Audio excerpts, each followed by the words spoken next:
about the blog flow stuff. Chris is unprepared, going to talk to us a little bit about Gravity Forms 1.7, the beta. Chris Lema.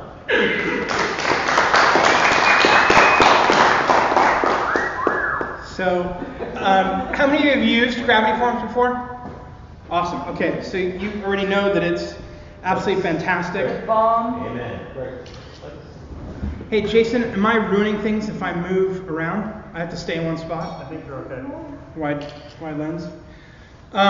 So, Gravity Forms is a de facto form building plugin for WordPress. Many of you that have used it already know how great it is. There are a handful of challenges that people have had with Gravity Forms in the past. How many of you have ever had a challenge with Gravity Forms?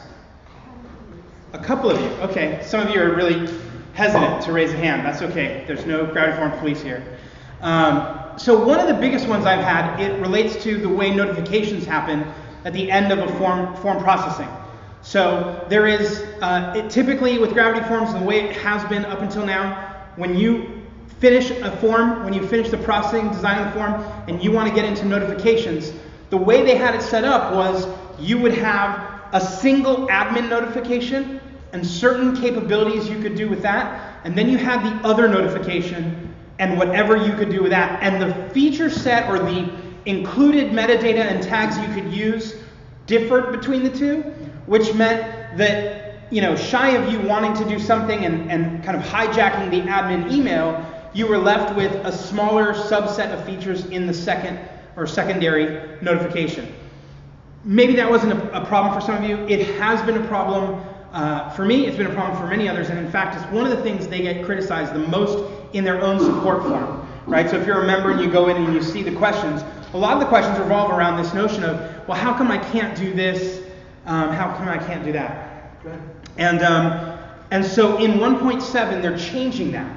1.7, they're just opening up notification so that you have essentially one base for notification. You can send it to the person who submitted the form. You can send it to the admin. You can send it to a whole group of other people. You can statically pick some people you want to send it to. You can send it based on answers that people have given. So for example, if you wanted to create a form that was an inquiry and you had an inquiry type, like billing, sales, support, what have you, based on that type, you could trigger who gets the mail, and you can lock that in. But all of that's under one set of notifications. So in and of itself, that's one of the big shifts. In fact, predominantly, if you've ever coded, not just used Gravity Forms, but if you've coded against it with any of its hooks, the areas where they made a lot of changes are the areas around notification. So you would want to double check your code there because obviously some of their hooks are being depreciated, they're being removed, and other hooks are being created. So that's a big deal. There's another thing that they've done, and it's one of the things that I like the most, and so I wrote about it. This is, obviously I'm Chris Lema, and this is chrislema.com, and I write a post here daily, and one of them the other day was on Gravity Forms in the new version, and this is my all-time new and very exciting feature. It's the notion of what's called conditional response. So how many of you have created a form, and when you're designing that form, it says, what do you want to have happen when the user hits submit? And most of the time, it's just the first check or radio button checked is the show a display, and there's even some pre-written text for you. And so typically it says, thank you for contacting us. We'll get back to you shortly. How many of you have ever done anything other than that? Oh, you mean send an email? Okay, right, good. Well, no, the email is a notification, but this is just the response, right? So it's when someone hits it. So how many of you have decided you're going to route to another page? Oh, yeah. You done that? Awesome. But Okay. It confuses them sometimes. Sometimes it can confuse them depending on what you get, when you're there. If you land on a page that says thank you, then they're like, yeah, this is logical. And if you get to a page that's like your home page, they're like, oh, what just happened? I guess my form broke.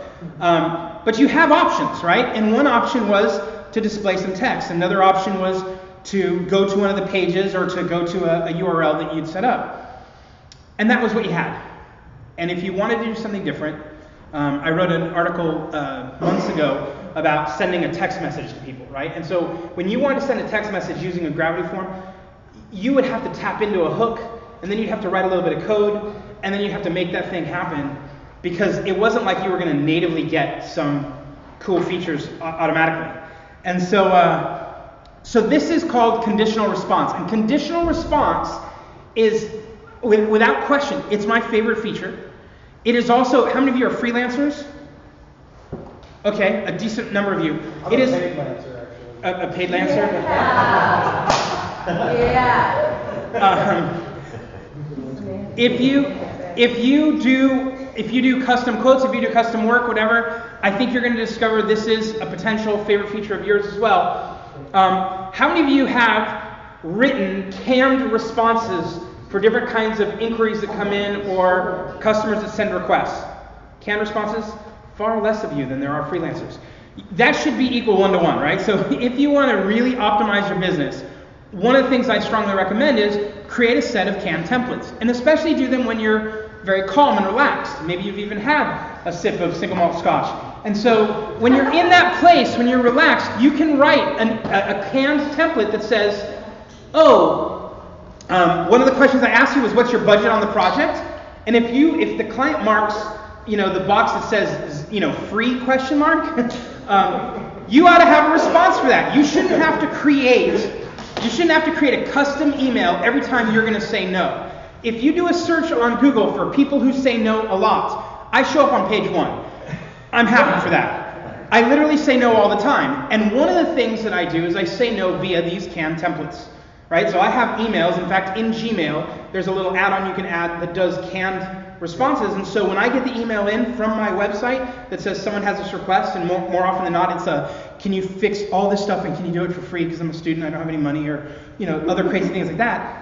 I just go to my canned responses and I look, and one of them says no budget, right? No, no budget. And I pick it, and it fills out the canned response, right? That's how I use email. It's very effective, and I don't have to be a jerk in that moment. I don't even feel like a jerk, because I did it after that little sip of single malt scotch.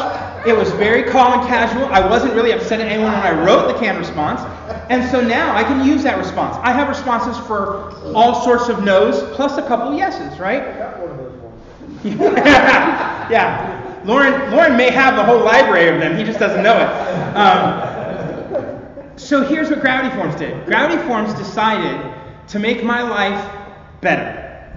And they decided to add conditional response and conditional templates to their plugin. And so what happens is, if you have a project inquiry form in Gravity Forms, and one of your options is budget, like, what's your budget for the project? And one of them is, 5,000 to 40,000, and the next one's like 2,000 to 5,000, and the next one's like, 500 to 2,000 or whatever, and the last one is like, at this moment I don't have any money, but I'd love to do a rev share deal with you in the potential future, because you never hear that, right? Well, if you have those, you can now say, in Gravity Forms, you can say, if their budget is equal to this value, then show them the bird, right? You can show them a different bit of text that says, I would love to help you. Unfortunately, I'm very busy, but my friend Lauren Nason has some free cycles, and here's his contact information, right? See? Yeah. It's showing that in the form before you even... In the form... No, it's after you hit submit. So it's a conditional response, so it collects all the data, and then when it goes to say the thank you, instead of just saying the standard whatever you put in that box that says, thank you for submitting your form, we'll contact you shortly, it can say, hey, thanks for sending that, and you don't even have to say you caught it off that. You can just say, thanks for submitting your project inquiry request. At this point in time, I'm pretty maxed out. I will keep it in mind, in case I have some free cycles. However, there are some other resources in this area that could be helpful. I suggest you go check out this place for a list of them, or here's my list, whatever. It doesn't look like it's because they're a cheapskate, right? Because that's the whole point of a conditional response. Now, here's the other thing. It doesn't have to just be used for that. You could also, very typical in a client inquiry or project request form, you ask, when do you want to do this work, right? And you might have sometime in the next 6 months, within 3 to 6 months, within 2 weeks to 3 months. But the one that's always going to get picked, right, is in the next couple days, right? And so you can put a conditional response that says, thank you so much for your inquiry. I'm really excited about your project, especially if you combine I have a lot of money and I want it done in the next 3 days, right? Then you're like, you can do, thank you very much. I'm very excited to contact you and I'll be reaching you soon. Whereas if it's 3 days and I have, $1,000, you can write back and say, I would love to support your inquiry. However, at this point, I'm fairly busy. And again, here's Lauren's email. So, and by the way, I'm picking on Lauren, but I don't only send dirtbag clients to Lauren. I also send it to Jason Tucker, and that's at jason@tucker.pro, and I have it memorized, so I can but now I don't have to memorize it because it goes in conditional templates, okay? So, I bought groceries 1 week with that. That's pretty cool. That's right, okay? They also do, they're doing other conditionals, so as I mentioned before, one of the things they have is the notion of email, or the notifications that we talked about. And in the notifications, right? I don't think I have a screenshot. Oh, yeah, here we do. The form button. So one of the other things they did with conditionals is they said the button itself to submit, right? You can now play hide and seek with that button. What do you mean? What do I mean by hide and seek? Do you know the game? Yeah. Okay, so there's a hide, Why would you want to hide the button? and there's a seek. Okay. Okay, so for the rest of you, if you've never played hide and seek, someone hides, and then other people go and seek. So, I know, it's going to take a cycle. That's crazy.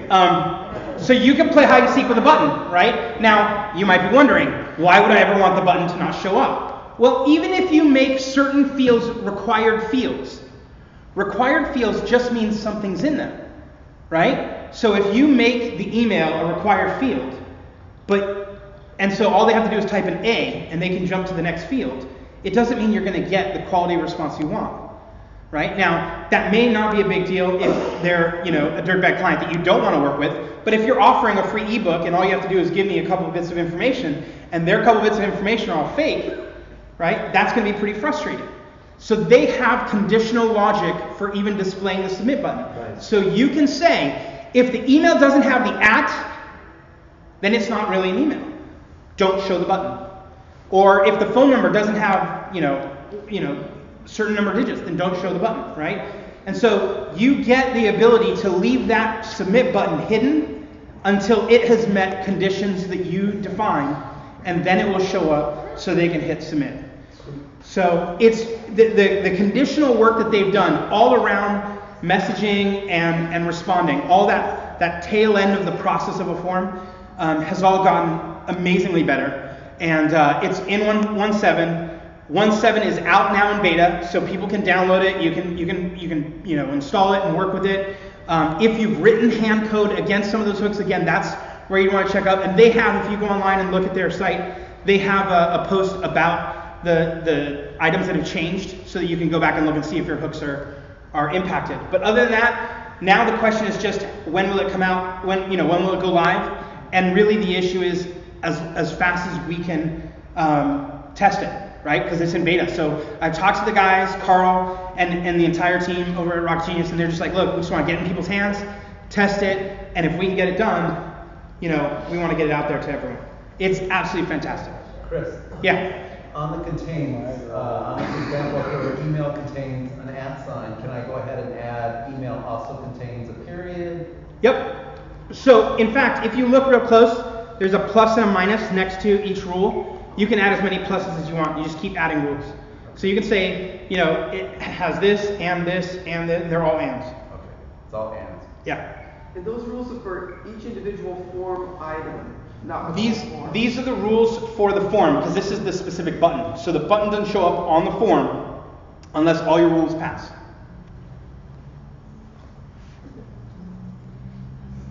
Thank you.